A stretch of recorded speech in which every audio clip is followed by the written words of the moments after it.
Hey everybody, welcome to another edition of FM Live. My name is Jeremy, I'll be your host today. And today we're going to be talking about turbo lag. We're going to kind of deep dive a little bit into turbos, how they respond, how they are sized, some contributing factors, and also, what is turbo lag and, what does it mean? Should you be concerned about it? Things of that nature, how we approach it when we're building our kits. A couple reminders before we get started. If you're watching live and you prefer a horizontal video, we will post a 4K widescreen here as soon as possible, so be on the lookout for that. And as always, if you have any questions during the video, you can leave them down below and we will try to answer them in the comments. And for more in-depth things, you're always welcome to reach out to our wonderful customer service team, or things that are kind of more specific, and you might need a little bit more of a deep dive and some assistance into that. So, and if you enjoy this sort of a video, please drop a like and subscribe to our channel. It does help us to continue to do this type of thing every week. So thank you very much for being here. So let's get into it. So what is turbo lag? A lot of people talk about this and, oh my God, it's this terrible thing. Well, it is a function of airflow when you have a turbo system. So there's this delay between the time when you depress the accelerator, and think of the accelerator pedal as really a torque request. You're telling the engine, I'm requesting more torque of you, now please give it to me. And then when you have a naturally aspirated car, it sucks in the air and it provides that. If you have a supercharged car, it'll kind of compress in the air. With a turbo car, the nature of the turbocharger that we'll talk about here a little bit more is that it has to kind of gain some momentum to build up to the airflow, and that time that's between when you request the torque and when you receive the torque, it is a perceptible thing most times, is your turbo lag. And is it bad? What does that mean? We'll talk about all that a little bit today. But one thing that's important to keep in mind, and I'll kind of draw some stuff out here later as well, is that if you have a naturally aspirated Miata and you install one of our turbo systems on it, and now you're experiencing this thing called turbo lag because maybe you're low in the RPM range when you give it that torque request, and it takes a little bit of RPM for it to develop the airflow to fill the system to provide the extra power that you're requesting, it does not mean that the car is slower than before. It's been well documented on the dyno that with one of our turbo systems on the car, at all RPM points, these ball bearing turbos are actually flowing air off of idle. At all RPM points, they're able to flow more air through the engine than when the engine was naturally aspirated. So the sensation of the turbo lag is really kind of, it's a feeling that you get, that it feels like there's this sense of less power, but it's actually still more power than if it was naturally aspirated. It's just the disparity between that level and where you end up is this big chasm on a turbo car, whereas with a naturally aspirated car, it's like, so it's just a lot more noticeable. So that is something that's important to keep in mind. So let's just do a little 101 for folks that may or may not know, how a turbocharger works. So, here's an example. Here's the GT 2560R turbo that we use in our 50-state legal NA and NV turbo systems. When you have your engine, actually, well, it's dark over there. Your exhaust pulses from your engine are putting out this energy from the exhaust, and it's forcing the energy in here through the turbine side. The turbine side spins the turbine wheel, which through the center section is connected to a compressor wheel. So the exhaust energy spinning that turbine wheel on the way out, it's basically recapturing energy that would have otherwise been wasted and converting that energy into motion of this compressor wheel, which is attached to your intake.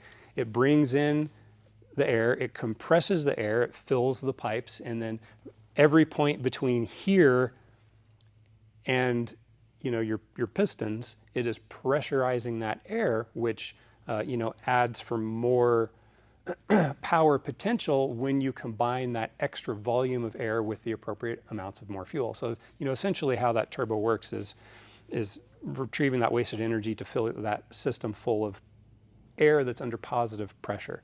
And because that system has space, you've got your intercooler tubes, your intercooler, your intake manifold. You know, it takes a moment for this to start spinning fast enough to fill all those pipes and generate that positive pressure. One kind of interesting way to think about it is like if you've ever taken a balloon and you go to blow up a balloon. I mean, so you know how when you first start to blow up the balloon, you have to kind of give it a lot of lung, like, and then as soon as it kind of goes, then just, and then it gets real easy. Well, think of the turbo as it kind of takes a moment to kind of get going and build that momentum and fill those pipes with air. And then once they're filled with air, then you're off to the races and everything is flowing. So, you know, that's kind of one way to conceptualize that a little bit as well. So different systems and components that can affect that are, let's start with the size of the turbo. You know, one thing that engineers look at is how is the turbo sized in relation to the engine and the driving characteristics of, you know, what they're trying to get the system to be as a whole. So you can work on the sizing of your turbine to deal with, you know, you've got the back pressure coming in, you've got the, you know, amount of heat that's passing through. For example, if you're concerned like we are about emissions and you want fast cat light off, you know, a larger turbine is going to help to get that heat passed through to help to light off the cats. And a larger turbine is also going to take longer to allow the compressor to spin up. So it's going to flow more through, but it's going to take a little bit longer to spool, where a smaller turbine in relation is going to spool up faster, but it's not going to let quite as much heat through, and it could be restrictive on the top end. So for example, you know, if you've seen, there's a lot of native European factory turbo applications that use itty bitty little turbos. They're extremely responsive. However, they don't really flow a lot of air up top. You know, on the vice versa in the aftermarket, a lot of times you'll see these big, huge turbos that have a potential of flowing a tremendous amount of air, but they're really not very responsive. So when you're looking at designing a kit, one of the things is to try to size your turbo to the engine so that you can get the drivability that's the most desirable for the application. Is this a drag race application, a road race application, a street car application? And you know, you're probably going to want to make different decisions based on that. You know, we primarily are making 50 state legal turbo kits for street cars, and so we want to size a turbo that's going to be the most appropriate setup for a street car, and you know, having the most area under the curve when you're driving, so that your driving experience, you have power most of the times when you want it, as opposed to being in a part of the RPM band where it's like, oh, I'm not in a place where I can get that power, or I'm past it and I'm losing power, et cetera, et cetera. And then on the cold side, when you're looking at sizing the compressor, that has a lot to do with your total airflow. So, you know, your compressor can only flow what it can flow. And when you look to size that, you're looking to see what is the airflow potential in the range of boost, pressure, and all these things within the constraints of what I'm trying to do. You know, if you want to flow 250 horse worth of air, you know, you put a turbo that's only flowing 225 on there, well, guess what? You're not going to get there. You put a turbo that's flowing 400 on there, you know, you're probably sandbagging a little bit. And there's you know, other arguments for that depending on the application that we're not going to get into today. But moral of the story is, you know, the turbo sizing compared to the engine is going to have an effect on the overall driving experience and the turbo lag, because if it's generally an oversized turbo versus an undersized turbo, it's going to be perceived as more laggy versus less laggy at the expense of things like top end potential or heat from back pressure, et cetera, et cetera. So also with things like your intercooler and your intercooler piping setup, a larger intercooler certainly can have the potential to shed more heat. The intercooler has a very important job because, as you may recall from physics, when air is compressed, it heats. And so as this being just a compressor, you know, the air coming out this side is a lot warmer than the air going in this side.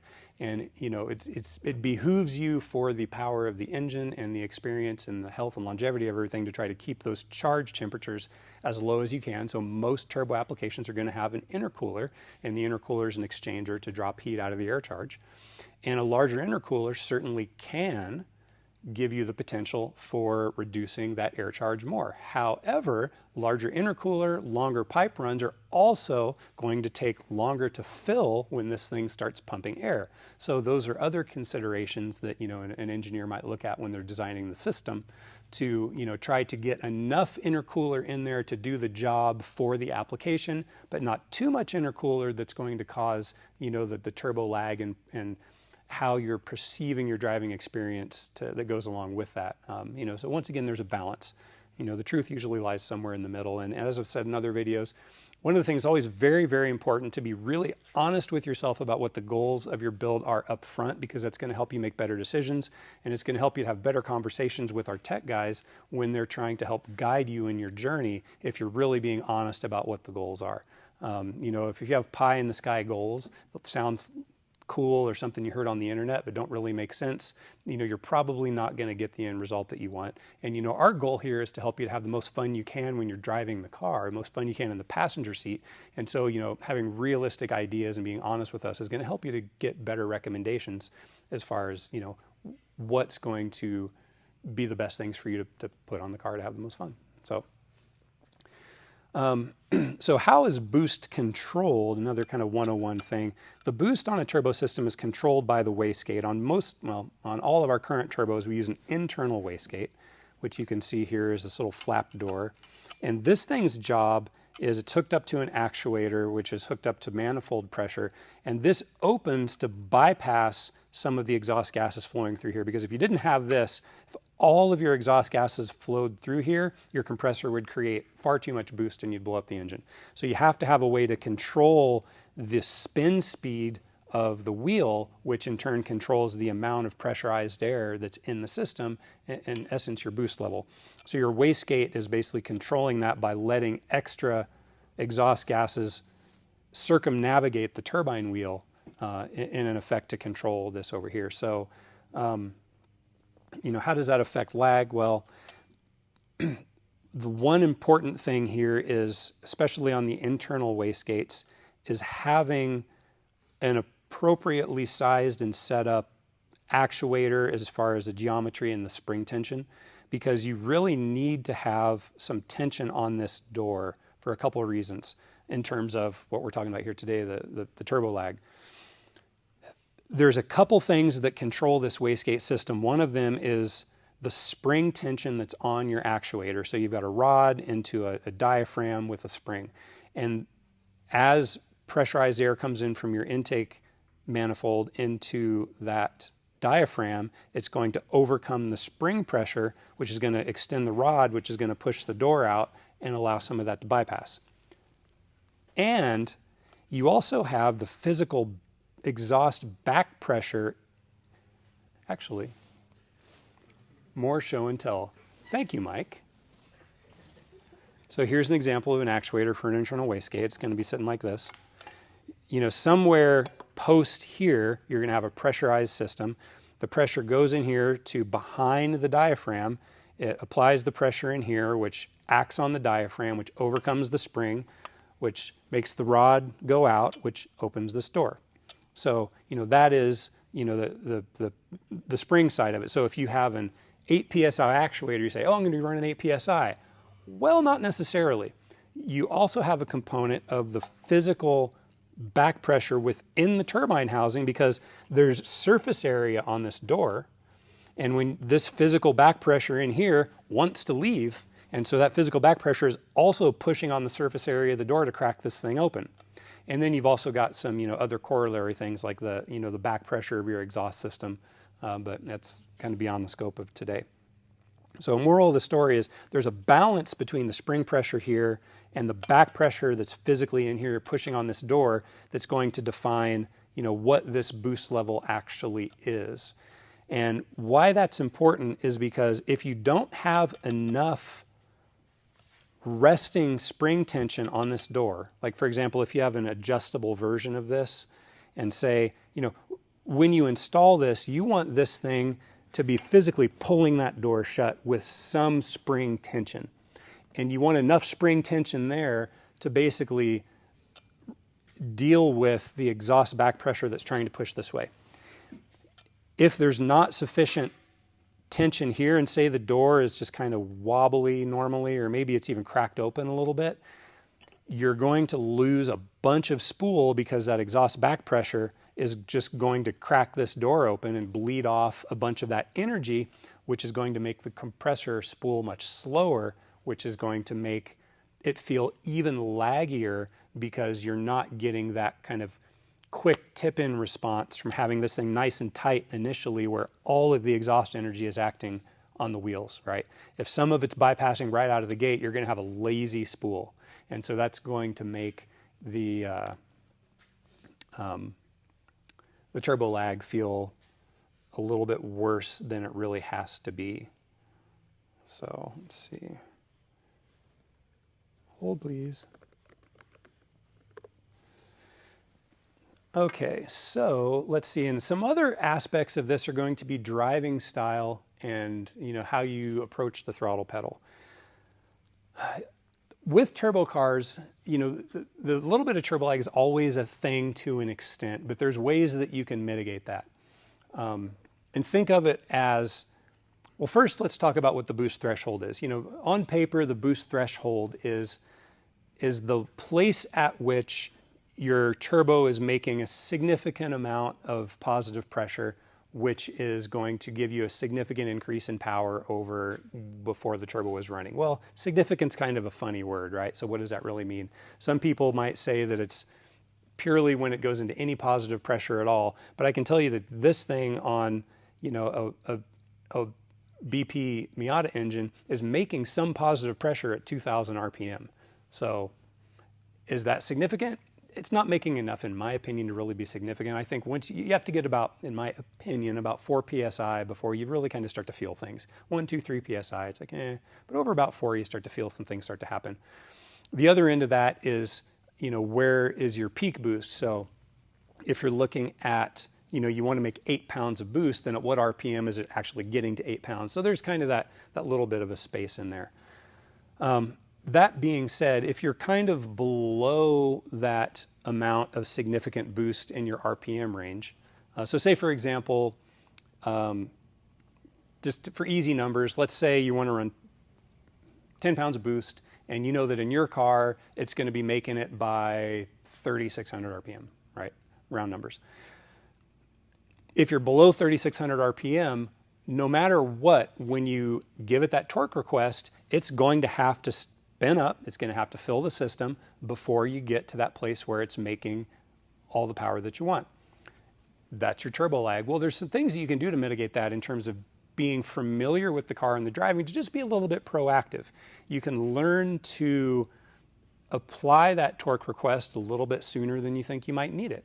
Maybe a little bit before the apex. And in your mind, you kind of know what is that lag time between when you ask for the torque and when you receive the torque, and just start driving a little bit more proactively so that you have a little bit better driving experience versus someone who is being reactive and they're waiting to the last minute to mash on the throttle pedal and then, oh, I need it right now. I mash on the pedal and, oh, where is it? Well, if you're being a little bit more proactive, you could try to get that extra torque actually when you want it, instead of being reactive and having to wait for it. So driving style is a way that you can help to mitigate that feeling of turbo lag. It doesn't really negate the reality of it, but it can help with the feeling because you're putting yourself in getting what you want when you want it, as opposed to later. So if that makes sense. The other thing is just keeping above that RPM threshold.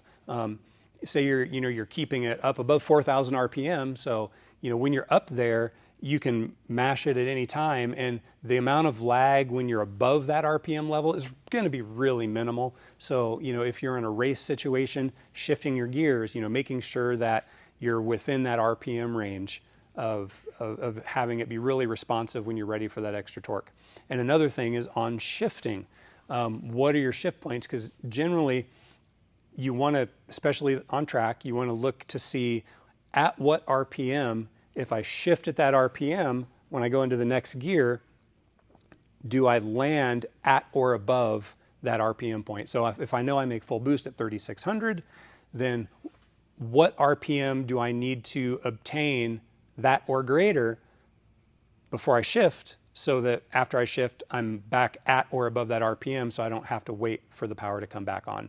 So, by learning the system and being cognizant of those things, it's going to help you to have a little bit better driving experience as well. So those are important things to think about. Some other things to consider, like, air-fuel ratio and timing. So, with your air-fuel ratio, if you have a standalone ECU, for example, and you have some control over those kinds of things, a richer mixture, can potentially increase the spool, and it's going to be a little bit healthier for the engine, but it can also, foul your spark plugs. It can also, if it's too rich down in the single digits, can cause misfires. So there's a balance there. Leaner mixtures are generally bad for turbos. With leaner mixtures, you're going to run into more problems with potential detonation, burning things. So even though you save a little bit of gas, you probably didn't buy a turbo kit to, for the fuel economy. Even though a good turbo kit, you potentially can actually increase your cruising fuel economy because you're not having to request as much torque to make small moves. So something to think about. Timing advance, advancing your ignition timing will generally make more power and improve your spool. However, almost all turbo systems are knock limited, and there's only so much timing advance that you can put in. You can almost never hit MBT on a turbo system.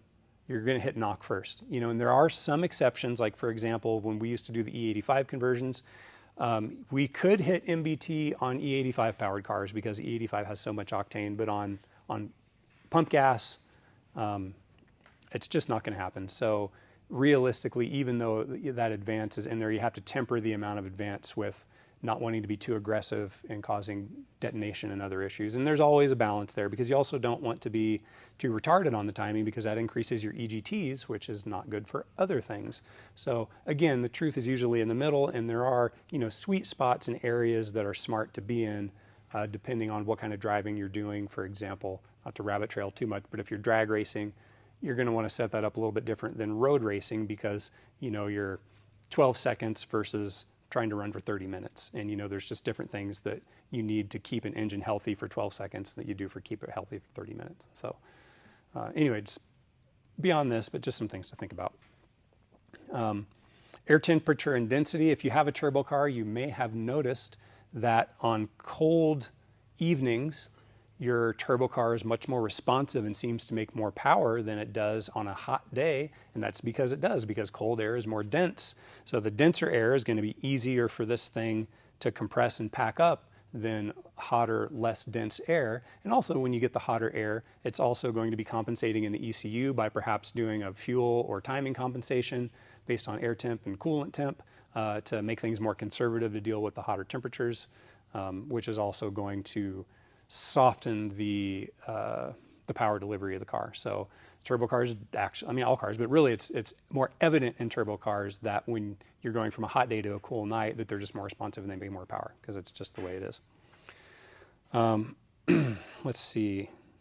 I'm going to get some drawing show and tell here before we kind of wrap it up a little bit. I want to see if there's any more notes here. One thing to talk about, and this is kind of just parallel to this, but it's worth mentioning, is boost creep. Because we were talking about wastegates earlier, boost creep is going to be a situation where you come up to your desired boost, and between your desired boost level and red line, a good wastegate system should be able to hold your boost fairly steady. When you hit it, sometimes you have maybe a pound or two of overshoot and then it settles down. That's not terrible, depending on your wastegate control. And on some cars, like with stock Mazda speeds, between your ideal boost level and, let me just do some show and tell here because my hands are wavy. So, on a perfect system, you kind of come up to your boost, then you hit it, and you come up to your boost, you hit it, and you just kind of stay like this to red line. And that's like, picture perfect, which never actually happens. Sometimes what will happen is you'll kind of come up to your boost and it overshoots a little bit, and then it kind of comes back down and holds. And and that's okay. If it's 1 to 2 psi, it's not a big deal. If you're getting a big bump here, more than about 2 psi, I'd say you really have to work on your wastegate control. Things like a stock Mazda speed, it would come up, and then after that, and it would just kind of fall off all the way to red line. just because, you know, the stock Mazda Speed IHI turbo is kind of the worst of everything. And it just, yeah, the Garrett upgrade on that, it's a huge, huge improvement. But then boost creep is, you know, you kind of come up here and then it just keeps increasing your boost. And that's bad because you can overboost, which is a problem for many reasons. And why it's overboosting is because your wastegate is not able to let enough of that gas bypass. And then so too much of that gas is going through the turbine and spinning the wheel too fast. So that's an issue with wastegate. Either the arm can't extend far enough, or this hole isn't big enough on an internal wastegate. Generally, you're very rarely going to see this on an external wastegate, just they have much bigger surface areas. And it's generally going to be an internal wastegate problem because you have relatively small holes here compared to an external. So, you know, some people will port this, but keep in mind if you overport this, you're buying a new turbo, which is no fun. Or, you know, just make sure your geometry is correct so that this thing's actually able to open up far enough and let all that out. You know, if it's only cracking a little bit and then you run out of arm, well, you know, you can get some boost creep there. So just something to be considerate up there. A couple other things I wanted to show and tell about. So here, let's say we've got a dyno chart. Oh, come on, markers. It's time for new ones.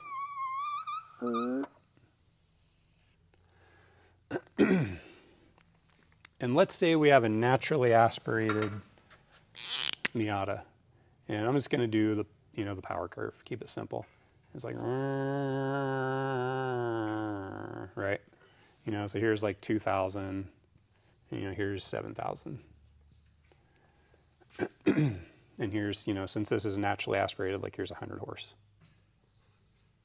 Right. So here's your average power curve.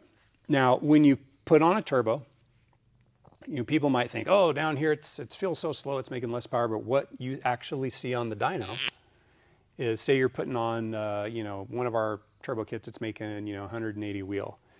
It's going to come on like this, and then it's, you know, going to go like that. And, you know, let's call this, I don't know, 200, maybe about right there. Not to scale. So what you're going to see is with the turbo at all points, it's actually making more power. But just, you know, the difference from here to here is, the difference from here to here is, so it feels like this huge disparity, but it's really just how you feel. And one of the things I want to point out here is as you increase the boost, it's important to note that this doesn't change, right? So it doesn't spool any fat. Say this is 8 pounds. Say I go to, you know, 12 pounds. Well, now it's just going to go like this. You know, say I go to 15 pounds, it's just going to go like this. So the nature of the minimum that it can produce air at any given RPM and load doesn't go to the left. It just keeps following that curve, and where you get to your desired boost level is just the jump off point of that curve, right? So, you know, you might say, oh, well, over here, you know, if I'm shooting for 8 PSI, you know, and this is, I don't know, not to scale, but say that's 4,000, whatever. You know, well, okay, I'm hitting my desired boost here at 4,000, but when I turn up the boost, now I'm not hitting it until 4,200. Well, it's because you're just following that curve before your jump off point, and you're not making any less down here, so if that makes sense. So I think that is an important thing to point out about the nature of increasing the boost on a car. And this is assuming that your wastegate is preloaded correctly, so you're not at lower boost levels bleeding off excessive pressure. Because, for example, if this was bleeding off this wasn't tight enough, and this is bleeding off excessive pressure, at this same 8 pounds, now what you're going to see is, you know, something like this. So by not having this tight enough, you're really going to kill that spool, right? It's still going to get there, but it's going to take a lot longer to get there. So, you know, that's kind of to point out the importance of making sure that all this geometry is set up correct. So I think that's about all that I wanted to cover on the front end. I think we had some questions maybe. Let's see. Couple from social media before we get to any live questions. Can you improve turbo lag with tuning? Well, yes. And we talked a little bit earlier about having, the ideal fuel and timing, right? If your fueling and your timing is not ideal, then it's going to be hurting the ability of the turbo to flow and move air for all those various reasons. So yeah, I mean, the calibration absolutely has something to do with it. And if you're in the correct window of calibration, you're not going to make it go away, but you can certainly hurt it by not being in the correct window of calibration, if that makes sense. Are there times when turbo lag is okay? Well, I mean, it is what it is, right? So whether it's expected or not, that's why I tried to talk a little bit about your driving style and being a little proactive with your driving style, both in your application of throttle and your, where you're keeping your RPM, so that you can kind of mitigate it if you're in a position where you want the car to be as responsive as possible. If you're just cruising across the country, you got to pass a semi, who cares if it takes a second to spool up, right? But if you're in a performance driving situation, then being proactive and learning those shift points and all that is really going to be beneficial. Is it possible to eliminate turbo lag completely? Take the turbo off. No more turbo lag. So, aside from that, increasing your engine displacement for any given turbo size is going to reduce the lag. Going to a smaller turbo or a bigger engine is going to reduce it. Going to a bigger turbo or a smaller engine is going to increase it. But it's just the nature. I mean, there's no trade-offs here in physics.